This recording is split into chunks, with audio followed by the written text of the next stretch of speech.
Okay, we've just had the 1.4 special program for the homecoming patch for Arknights Endfield, and holy cow, I think it was their best live stream that we've had since the game's launched, and by a country mile, if I'm honest as well. We've got a lot to talk about today, so we're not going to cover everything in depth. We might do that on stream, or maybe in some other videos, but I must admit, I am very, very excited for 1.4, which I will specifically go into reasons, but I'm sure you're aware of that. But before we get into that, I want to talk about just a couple of quick quality of life improvements, and then specifically focus on two that I do think some people potentially are going to see as negatives, where others will see them as positives. And honestly, I can understand both arguments that I'm kind of assuming are going to happen. So let's just quickly talk about some of the quality of life improvements, and then we'll get into the actual meat of the actual patch then, shall we? So we've got a new backpack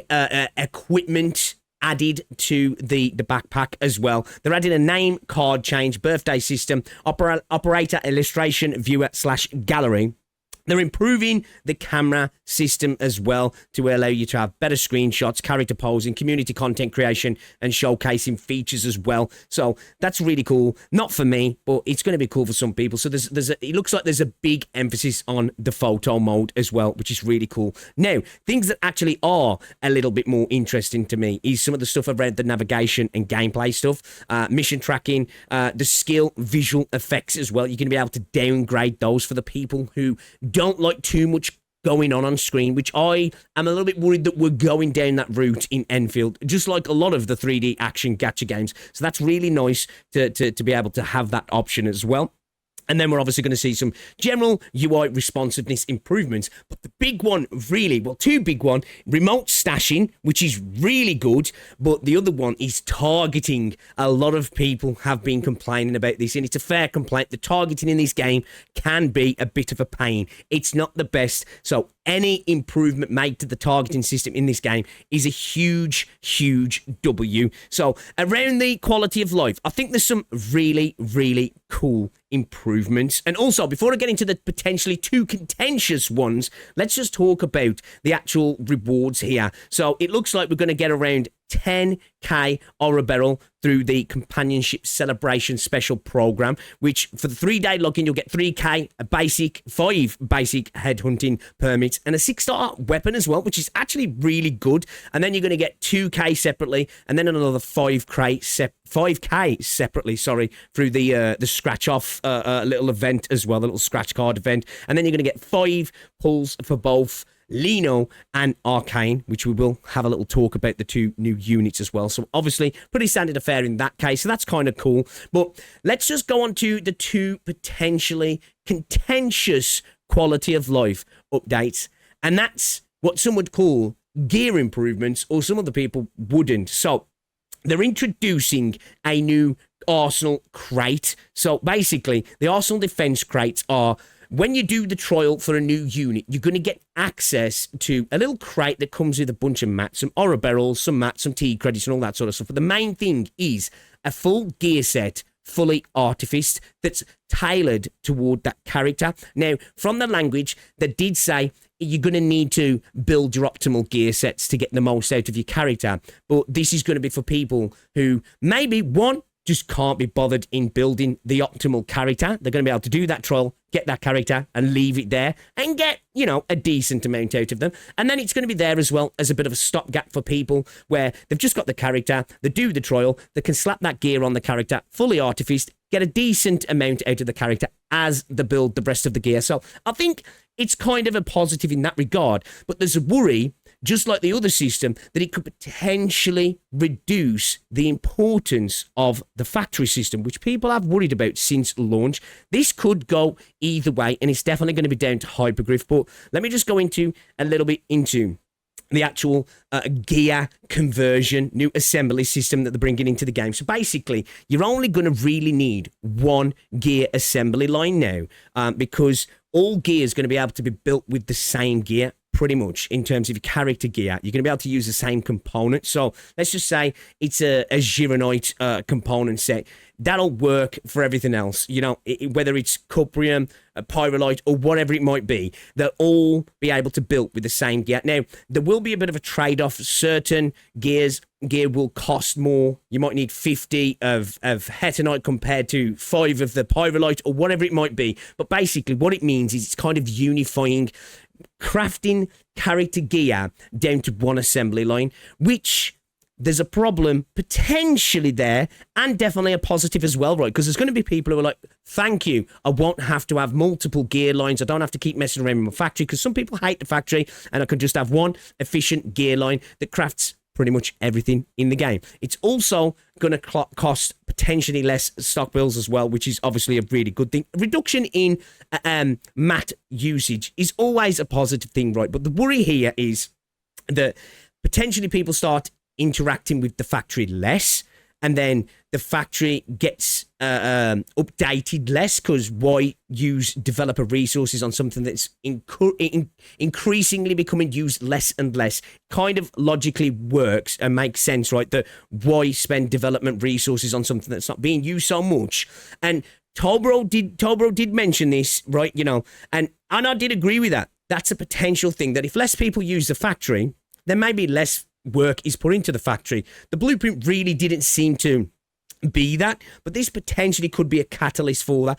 Or on the flip side, just like how Super said before, it could potentially allow the developers to lead more into going more in depth for the people that do care about it. Because of course, there's going to be the people who will continue to build out their factories and tweak their factories for the most optimal usage as possible, and just enjoy doing the factory stuff right. And that will then allow them as well, maybe potentially, to go a little bit more in depth for those people, because the people who are not interested have options to not have to interact with it as much as possible. But again, this is a time will tell situation. This is entirely up to Hypergryph here, right? Because players are going to take the options that they see fit. And I think most people probably will start to have unified assembly lines, because why not? Why wouldn't you, right? It kind of doesn't make sense not to, unless you're just a real factory enjoyer and you just want to prove that you can make the most optimal, multifaceted, multi-layered factory. But again, it's going to be entirely up to Hypergryph where that leads after the fact, right? But outside of that sort of stuff, obviously there's going to be some factory expansion as well, new factory mechanics. We've got gases. It's going to be a gassy patch getting introduced to the factory as well, which people are excited for. Again, I'm not the biggest factory person. I do enjoy tinkering with it, so it'll be nice to have something new to play with. But I know factory guys are going to be really excited about that. Now, we're getting some expansion to Umbral Monument, more challenging content, new stages. Delver of the Cryptic is getting additional puzzles and content added, which I can't understate or overstate, should I say, how excited I am about that. I really like Delver of the Cryptic. I said before, give me sort of more puzzles and deeper puzzles into Delver of the Cryptic, and potentially even combat as well, and I will absolutely adore that. And it doesn't look like we're getting the combat, but we are in a bit of a different vein for a different mode. But Delver of the Cryptic, more of that. I'm happy about that. More Umbral Monument is good to see as well. And then we've got a new mode called the Rooted Realm, which is another new exploration event, which I am excited about, because I've said it over and over again. One of my favourite parts of this game is exploration. Give me more of that and I'm good. So this is going to have like parkour, route planning, time attack stuff, collecting Auraline fragments, hidden paths, environmental puzzles, different routes and plans to go. There's going to be combat sections as well with special mechanics, apparently, which sounds really interesting. Really looking forward to that. The more Delver and the Rooted Realm as well. And then we've got the Heat Rage Mega Arena, which I am actually looking forward to, because they're kind of introducing something that I went into when I was talking about I made an Etch Space video talking about how Etch Space is good, but incredibly underwhelming, in the sense that it had so much potential, and I don't know if it's ever going to be met. And I did say that it would be interesting to have some sort of different systems, and potentially one that limits the amount of units you can take in, and potentially having mechanics that kind of encourage really weird and random team synergies because the stage buffs kind of overrule the natural team synergy, if that makes sense, and pushes you to do different things. And it looks like we're sort of getting something like that. So you're going to have different unique character combinations, which apparently is going to encourage unusual synergies. Preset teams available so everyone can participate as well. I think it's even going to kind of push you towards this is maybe the best one for this particular thing as well. And apparently this is going to be challenge-orientated gameplay as well. So hopefully not straight, power checks or time checks. This is going to be interesting things to play around with the characters that they're giving you there, or the synergies that they're going to push you towards, which that sounds really interesting to me. Then we've got the Echoes of War mode as well, which is the new permanent seasonal challenge mode, which is going to have seasonal progression, higher difficulty tiers for experienced players, and all premium currency is going to be obtainable on the lower end. I believe this is the one with the time stuff as well, which, again, I'm never really into timer content, but I'm okay with it being in games. There's a place for it in these games, right? As long as it doesn't dominate the content. So I don't really mind this so much, but it's not something I'm overly excited in regarding to timers and stuff, but the actual mechanics and the idea around it, I am actually genuinely excited about this. So this could really be kind of fun, this does. So it looks like this is the new sort of endgame to go alongside Umbral Monument, and when Contingency Contract comes back around and does its thing as well. So that's going to be seasonal content, which is something we were discussing before. I was saying this, that I really would like to start seeing seasonal content in Endfield, so I'm incredibly happy about that. Obviously, we're getting new story as well, new areas to explore, which all look amazing. I try not to pay too much attention to the story stuff because these guys love to spoil far too much, and I try not to pay attention to it. But the new environments look really cool as well, so I can't wait to see that. You're going to be able to unlock Wulin earlier as well to be able to get access to the mats also, so that's really good for people who are getting newer characters that have only just started the game. So that's cool for new players. And then, obviously, we're getting 2 new characters, 2 new operators. So we're getting the Sarkaz idol girl Lino, I think it is. And then we're getting Arcane, the Liberi, Smasher caster, Thrower caster, Chucker caster, whatever they call her in this game.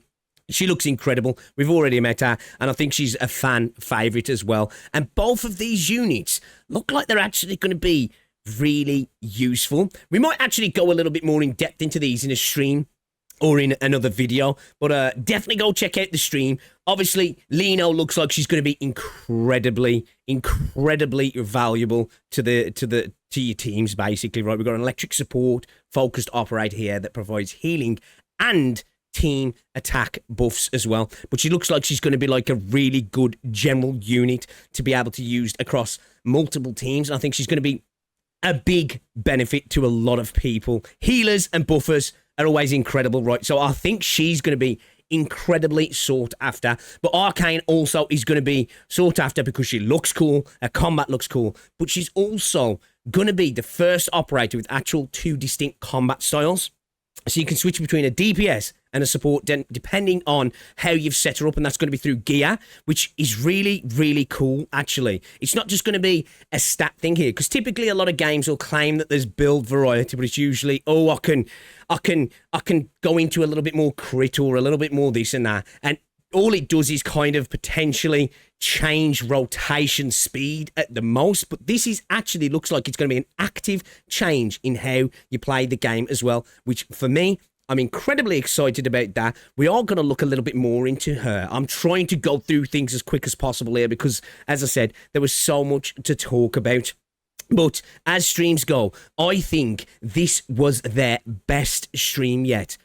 By a country mile. We've got lots of content coming. We've got lots of quality of life updates. We've got awesome looking characters. We've got new areas. We've got a lot of stuff coming, and the content that's coming as well is right up my alley, like in terms of like the Rooted Realm and the new Delver stuff and this new mode where you're using 2 units. This stuff looks all really cool as well. As I say, the 2 potential things that maybe worries, as I said, which again, we'll have to wait and see. This is a thing. It's like, on its face, it's hard to say good or bad because it's got a lot of good things about it, but then it has ramifications that could potentially be negative in the long run. But we just won't know that until it happens, right? Honestly, we won't know that until it happens. But the gear system changes that they're introducing, like this defense crates and the actual unification of gear assembly lines,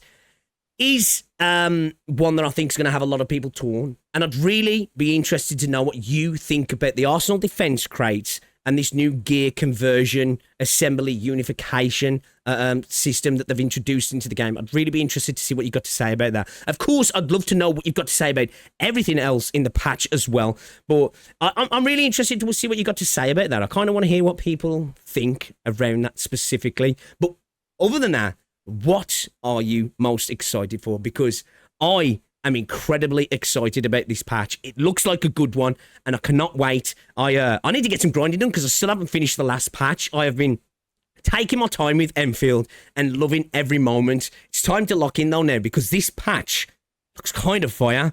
Anyway, guys, if you enjoyed the video, give it a like, subscribe if you're new, and I'll see you all in the next one. Ciao.